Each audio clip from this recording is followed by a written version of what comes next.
Ever wonder why some people seem completely unshakable? The ones who stay calm in chaos, who work with focus while everyone else burns out, who somehow do their absolute best, even when everything around them is falling apart. What's their secret? It's not willpower, it's not talent, it's not luck. For thousands of years, one of the most powerful philosophies in human history has quietly shaped the world's greatest leaders, thinkers, soldiers, and artists. From the Emperor Marcus Aurelius commanding the Roman Empire while writing private notes to himself about humility, to the former slave Epictetus teaching freedom of mind despite physical chains, to the statesman Seneca navigating the most dangerous political courts of his era, these men didn't just survive their circumstances, they thrived inside them. That philosophy is Stoicism.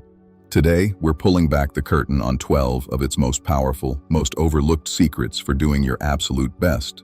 Not just occasionally, not just when conditions are perfect, but consistently, deeply, and with a kind of inner fire that doesn't burn out. These aren't motivational platitudes. These are battle-tested principles refined over 5 centuries of human experience. They've helped real people endure real suffering and still produce their best work. Apply even a few of them, and they will change the way you operate, forever. Let's begin. The very first secret, and arguably the most foundational of all Stoic wisdom, is what philosophers call the dichotomy of control. Epictetus put it plainly at the very opening of his Enchiridion. Some things are in our control, and others are not. That might sound obvious, but here's what makes it radical. Most people live as if they haven't understood it at all. Think about the last time you were stressed or anxious. What were you thinking about? What someone else thought of you? Whether your project would succeed? Whether the economy would cooperate? None of those things are in your control. The Stoics divided the universe into 2 categories with surgical precision. In your control, your judgments, your desires, your actions, your effort, your attention, your character. Outside your control, everything else, the opinions of others, the outcome of your labor, the weather, whether your boss appreciates you. Here's the transformative secret. Your best performance lives entirely in the first column. When you confuse the two, when you pour your mental energy into trying to control outcomes, impressions, and external events, you dilute the very thing that actually drives excellence, focused, wholehearted effort on what you can do. A Stoic athlete doesn't obsess over whether they'll win the race. They obsess over their training, their preparation, their form, their mindset going in. A Stoic writer doesn't fixate on whether the book will sell. They focus entirely on writing the truest, most powerful sentence they can, right now. Every morning, ask yourself, what is actually mine to influence today? And then pour everything you have into exactly that, and nothing more. This is how you stop leaking energy. This is how you reclaim your best. The second secret sounds almost provocative at first. Love your fate. Not just accept it, not merely tolerate it, love it. This is the principle the Stoics called Amor Fati. Marcus Aurelius wrote in his Meditations, "A blazing fire makes flame and brightness out of everything that is thrown into it." Every obstacle, every setback, every painful circumstance, the Stoics trained themselves to see these not as interruptions to their best work, but as the very fuel for it. This isn't toxic positivity. The Stoics weren't telling you to pretend bad things feel good. They were teaching something far more sophisticated, that the quality of your response to any event is what shapes your character, your growth, and ultimately the quality of your output. When a project fails, a Stoic doesn't collapse. They ask, what is this teaching me that success never could? When someone criticizes their work harshly, a Stoic doesn't retreat in shame. They ask, is there truth in this that I can use? Think about the craftsman who welcomes difficult wood, the gnarled, twisted grain that other woodworkers reject, because he knows that the most beautiful furniture comes from wood that has been shaped by resistance. Your circumstances are not your enemy. They are your material. The Stoic secret is to stop wishing your situation were different, and instead bring everything you have to the situation as it is. That shift alone, from resistance to engagement, is what separates good performance from transcendent performance. Love what happens. Make fire out of it. Marcus Aurelius had a favorite metaphor. He called the mind the inner citadel, a fortress at the center of your being that no external force could breach without your permission. The Roman Empire was vast, violent, and constantly in crisis.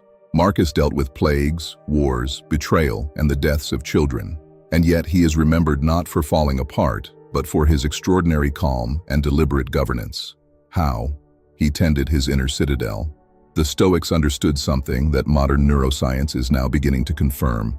Your mind is the environment from which all performance emerges.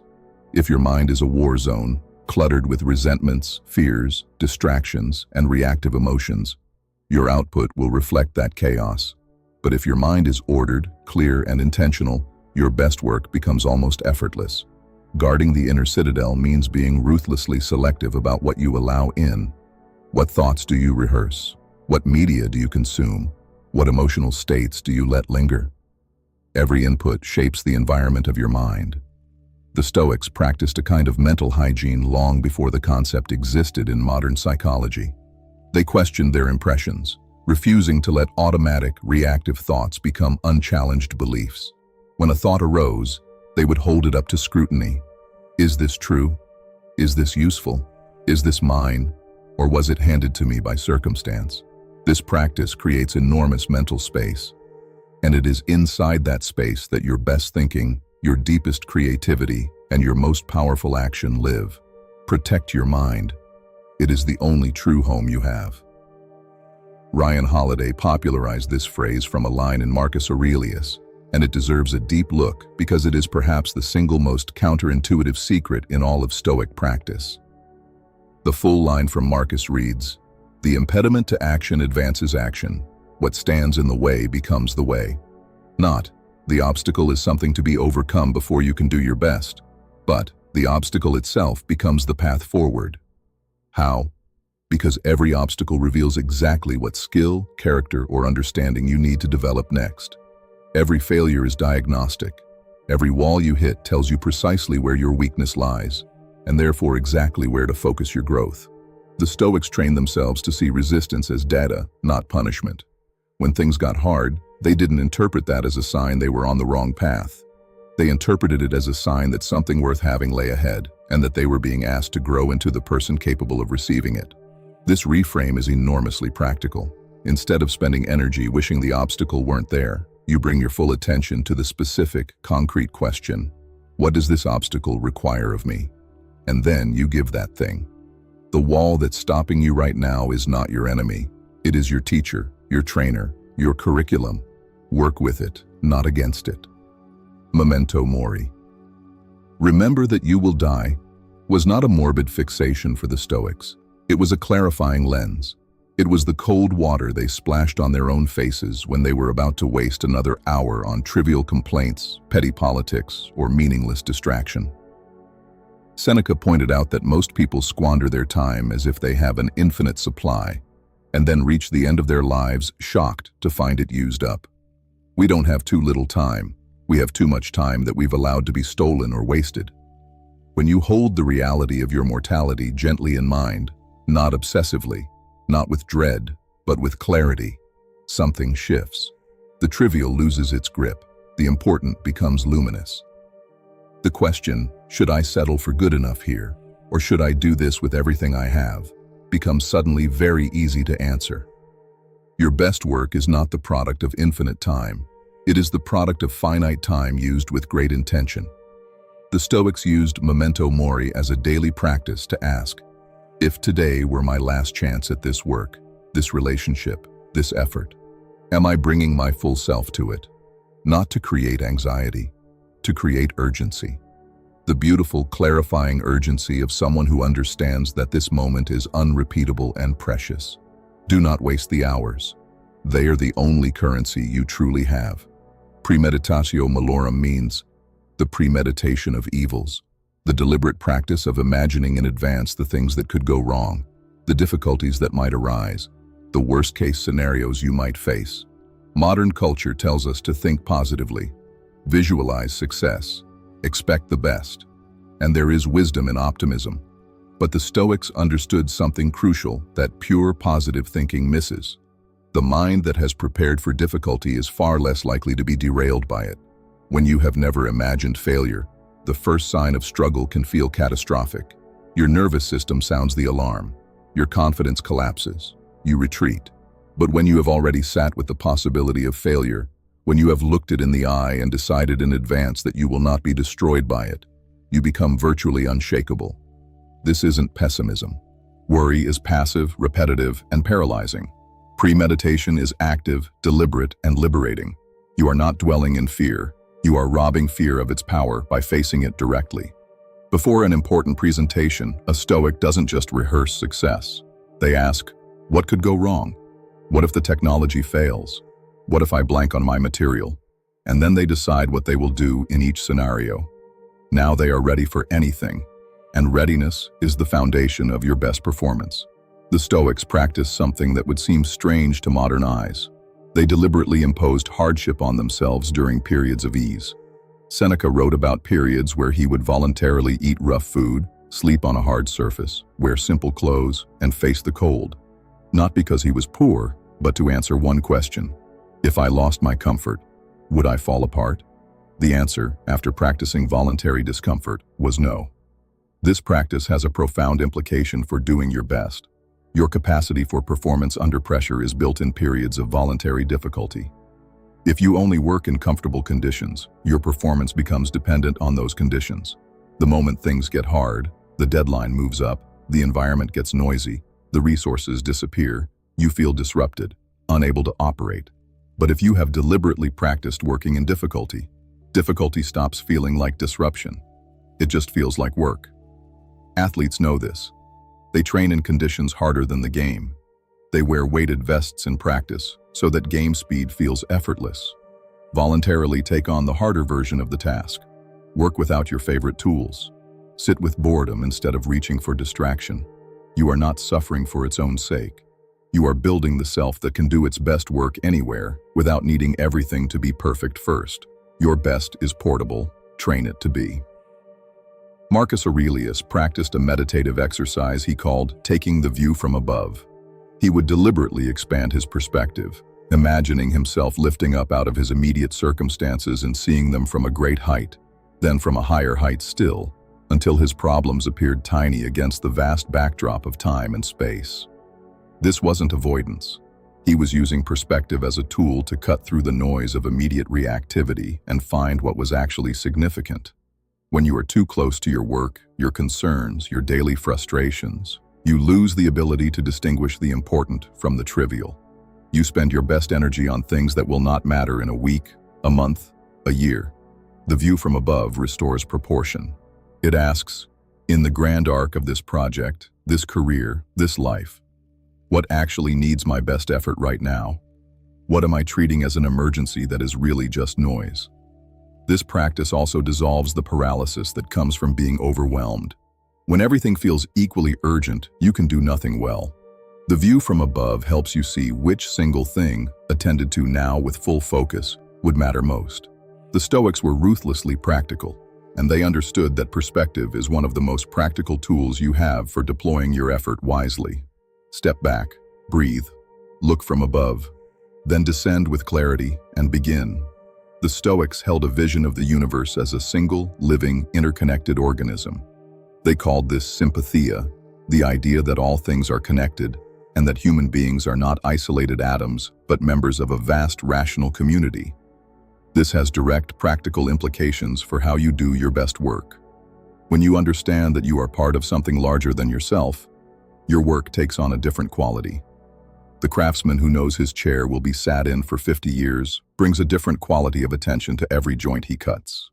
The teacher who understands she is shaping minds that will shape other minds teaches differently. The Stoics understood that work that matters most is work done in service of something, someone, some purpose larger than the self. This isn't self-sacrifice. It is the discovery that meaning is the most powerful fuel for excellence. When your best work is connected to something beyond your own ego, beyond recognition, beyond reward, you access a depth of motivation that cannot be depleted by difficulty or discouragement. Marcus Aurelius wrote, "What injures the hive injures the bee." We are built for contribution, for being part of something. When your work serves that impulse, your best becomes available in a way it never is when you're working only for yourself. Find what your work serves. Let it be your North Star. Here is a quiet, devastatingly simple secret that the Stoics return to again and again. You can only ever do your best right now, not tomorrow, not in better circumstances, not after you've figured out the big questions. Right now, in this moment, with these tools, these conditions, this energy level. Marcus Aurelius wrote, "Confine yourself to the present." Seneca wrote that everything is not ours. Time alone belongs to us. And even that time exists only in the present. The mind that is always somewhere else, ruminating on past failures, projecting into future anxieties, is never fully available for the work in front of it. And it is only through full availability that your deepest capabilities are accessible. This is why experienced performers in any domain, athletes, musicians, surgeons, writers, speak so often about the zone, that state of complete absorption in what they're doing. That state is simply the natural result of being fully present. It isn't mysterious. It is what happens when you stop dividing your attention between here and elsewhere. The Stoic practice was simple. When you notice the mind drifting backward into regret or forward into worry, you gently return it. Not with frustration, not with self-criticism, but with the calm habit of the trained mind. Come back. This is where the work is.